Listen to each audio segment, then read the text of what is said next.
رب اشرح لي صدري ويسر لي أمري واحلل عقدة من لساني يفقهوا قولي. Assalamu alaikum wa rahmatullahi wa barakatuh. Thank you very much for joining us again as part of our Ramadan special. Today we'll be going over juz number 2 as part of the summary of the commandments and do and don'ts from the Qur'an. In para number 2, we'll be still going through Surah Al-Baqarah, i.e. the cow, and going from verse 142 to 250 something. Inshallah, we'll be covering quite a bit. The first theme in the second juz is understand the real qibla. In this, Allah subhanahu wa ta'ala has told us that Allah has completed His blessings and connected or guided you with the real qibla. Understand the importance of this qibla and keep yourself attached to it. Allah has made you the best ummah, the Muslims. Allah has appointed you a witness over the people. The real qibla has been given to you, O Muhammad sallallahu alayhi wa sallam.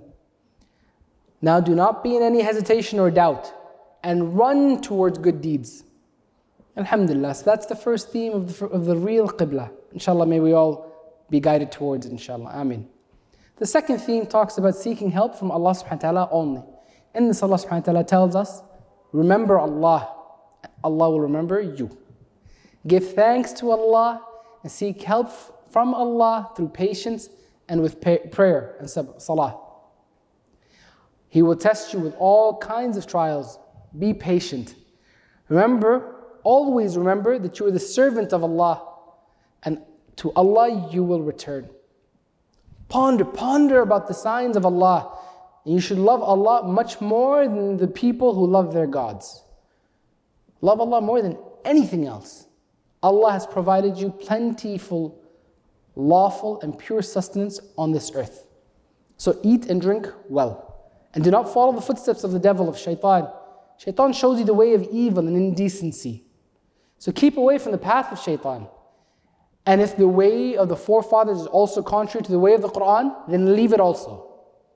Allah has given you good, clean things. Eat these things. Be thankful and praise to Allah. And keep away from haram things.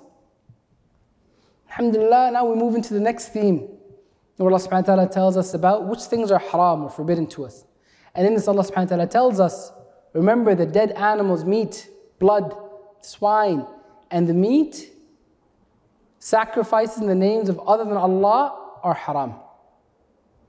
And the most haram thing to do is to conceal the book, the message of Allah subhanahu wa ta'ala from the people, and to make money from people by misinterpreting Allah subhanahu wa ta'ala's verses and messages. A'udhu billah. The next theme we get into is how can you reach the high status of faith, taqwa, in the sight of Allah subhanahu wa ta'ala. Allah subhanahu wa ta'ala gives us these answers. He tells us, if you want to reach the high level of faithfulness, then believe in Allah subhanahu wa ta'ala, and on the day of resurrection, and on the angels, and on the holy books and the messengers. Spend your favorite wealth, your goods, spend them on relatives, orphans, the homeless, the needy, and the freeing of slaves. Establish salah, pay your zakah, and fulfill your promises and commitments. Under hardship and difficult circumstances, be patient. Exercise and observe sabr. In the matter of diya or blood money of the slain, be fair and do not abuse. Keep the way open for forgiveness and pay the dues in a better way. Allah subhanahu wa ta'ala also tells, arrange the will and do not tamper with one's will. And if the believer takes the path of transgression or deprivation of the rights, then explain it to him. We're also told, keep fasts and be the foremost in good deeds. Remember the blessings of the Qur'an, especially in the month of Ramadan. Give thanks to Allah subhanahu wa ta'ala for this blessing and strive to meet the requirements of Allah. Allah subhanahu wa ta'ala is very close to you. Allah subhanahu wa ta'ala hears every prayer, every one of your du'as. And respond to Allah subhanahu wa ta'ala's call and believe in Allah. Do not consume one another's wealth in an illegal manner, in a haram way. Do not acquire the property of others by bribing officials. Do everything in the right and clean way.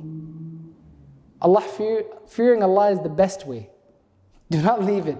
Do not follow the illegal ways. And fight those who fight you. And do not do wrong to anyone. Remember, you should fight only against the wrongdoers, transgressors. And also spend in the path of Allah subhanahu wa ta'ala. Do not put yourself to death. and do the best of the best things. For example, do Hajj, Umrah as much as you can, and do it for the sake of the sanctity of Allah subhanahu wa ta'ala. Make piety a way of remembrance. While performing Hajj, keep on remembering Allah subhanahu wa ta'ala with your adhkar. Ask Allah subhanahu wa ta'ala for forgiveness. Your prayers and du'as or in your heart should not contain the things of this world only. Not just this world. But also ask Allah subhanahu wa ta'ala for the good things of this world, as well as seeking the good things of the hereafter. And seek refuge from the fire of the hell. Do not make excuses. Do not spread corruption and mischief on earth. Do not destroy the crops and do not kill people. Sacrifice yourselves for the sake of Allah and enter all of you into Islam fully. And lastly, do not follow the footsteps of shaitan. SubhanAllah, may Allah subhanahu wa ta'ala make us from those who can implement all of these. Ameen. Please at home, make sure you say Ameen with us. Now the next theme that you have as well is how can I go to Jannah, to the heavens? Allah subhanahu wa ta'ala tells us. He tells us if you want to go to heaven, you have to endure all the hardships along the way. Remember and do good deeds. Spend well on your parents, relatives, orphans, the poor and the homeless. And if people fight you and force you to leave the religion of truth, do not shy away from fighting. Remember, if you leave it after finding the true religion, then you will have the bad end in the hereafter. Also stay away from alcohol and gambling. Create a spirit of spending in the path of Allah. So whatever excess amount you have given, give it in the way of Allah subhanahu wa ta'ala in His path. Do what is best for the orphan and consider them your brothers. Establish relationships with the believers. Choose the path of purity and piousness in married life. Allah loves those who take care of purity and piousness. Do not swear in the name of Allah that will prevent you from doing good or halal deeds. And do not keep those sort of oaths in your heart, let alone your tongue. It shouldn't be in your heart. And immediately remove these oaths and cancel it from your hearts and your minds. Alhamdulillah. Now the next theme that we get into is the relationship limits between a husband and wife. Allah subhanahu wa ta'ala tells us, do not swear to stay away from your wives. And in the case of divorce, observe the limits of Allah subhanahu wa ta'ala. So women should not hide their pregnancies. And when men keep women under their guardianship, they should keep them in the best way and leave them in the best possible way. A husband does not take back what he has given to his wife. And a wife can give back things to her husband in order to get a khula from her side. The husband should take the money and divorce her. And the husband should not forcibly stop or harm the woman. And a woman should not be prevented from marrying another man after divorce. Even in the case of divorce, both parents should take care of the welfare of the child.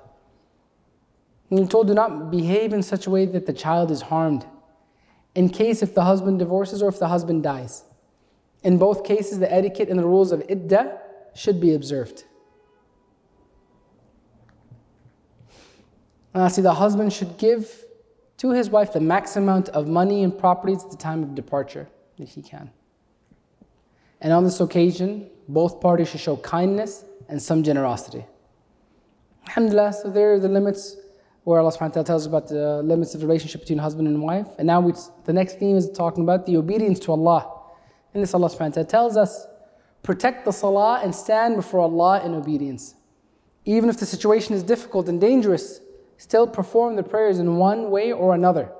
And pay attention to how much patience you have and how strong your relationship is with Allah. Alhamdulillah. And with that, we've covered juz and para number 2. Jazakallahu khair. Thank you very much for joining us. We look forward, inshallah, to seeing you again tomorrow. Assalamu alaikum wa rahmatullahi wa barakatuh.